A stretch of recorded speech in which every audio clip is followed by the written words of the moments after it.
Finding Nemo, a 3D adventure.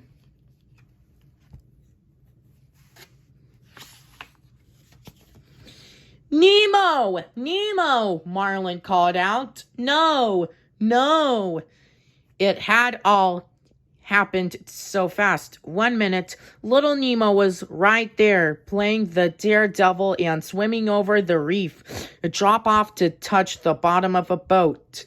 The next minute, the colorful clownfish had been snatched up and taken away by 2 scuba divers. Marlin was beside himself with worry. Nemo, his only child, was gone. Marlin swam after the boat that carried Nemo away, but it had disappeared. "Help me!" Marlin shouted to a group of fish swimming by. "Has anybody seen a boat?" A regal blue tank named Dory stopped to help. "It went this way," she said to Marlin. "Follow me."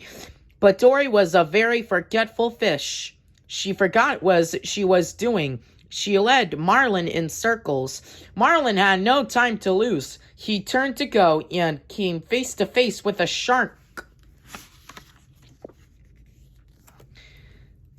There were 3 of them. To Marlin's surprise, the sharks were friendly. Until Dory accidentally hit her nose on a scuba diver's mask they had found.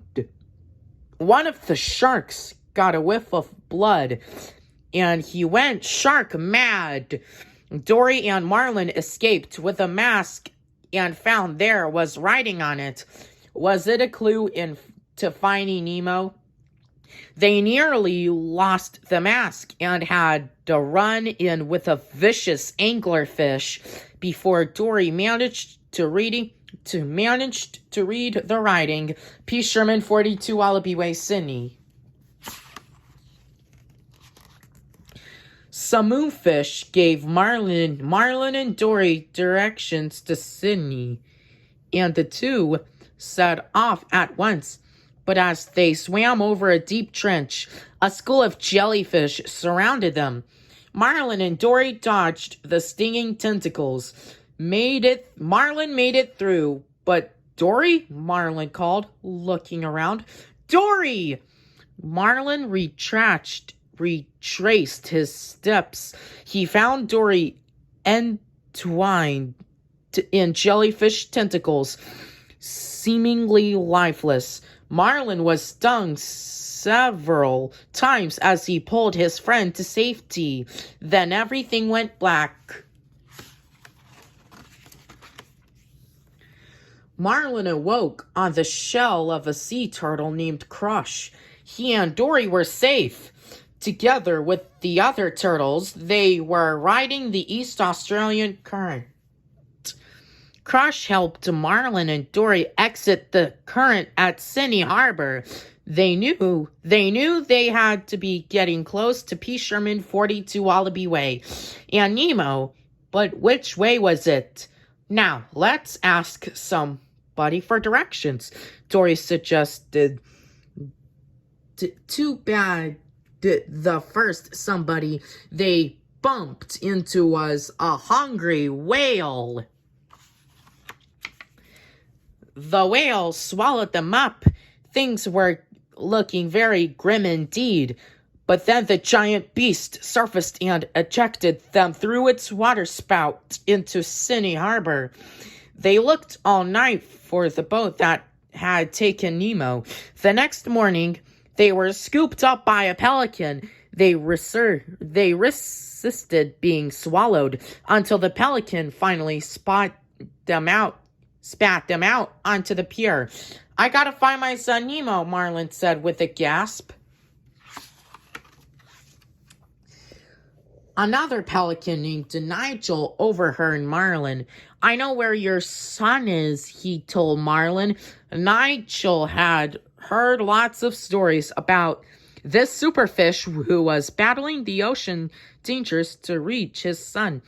Nigel rescued Marlin and Dory from a flock of seagulls and carried them straight to a dentist's office where Nemo had become the newest addition to the fish tank. They arrived just in time. Nemo had been playing dead as part of an escape plan, but it had backfired. The dentist, P. Sherman, was about to throw Nemo into the trash can. Nigel burst into the office. For a few moments, all was confusion as Nigel and the Tinkfish worked together to save Nemo, while the dentist and his niece Darla tried to recapture him. In the end, Nemo was catapulted into the spit sink and went down the drain. "Don't worry," shouted Gil, one of the Tinkfish. "All drains lead to the ocean." Nigel scooped up Marlin and Dory, raced to the sewer, run out in the harbor. Back in the harbor, after getting separated from Dory and distracted by some crabs, Marlin peered through the murky water and could not believe his eyes. There was Dory, and with her was Nemo. Marlin cried out. "Daddy!" Nemo shouted. They swam toward one another just as a fishing net ensnared Dory, along with a school of grouper fish. Thinking quickly, Nemo rushed into the net while Marlin swam around the outside. "Swim down," they called to the fish. As the fish swam against the fishing line, the winch on the fishing net strained, then broke. The net unraveled. The fish were free. But where was Nemo? Marlin gasped when he spotted him, lying motionless beneath the tangled net. "Nemo!" Marlin said as he cradled his son in his fins. Finally, Nemo's eyes fluttered open. He smiled weakly and coughed. "Daddy," he said. "Oh, thank goodness," said Marlin, breathing a sigh of relief. At last, he had his Nemo back.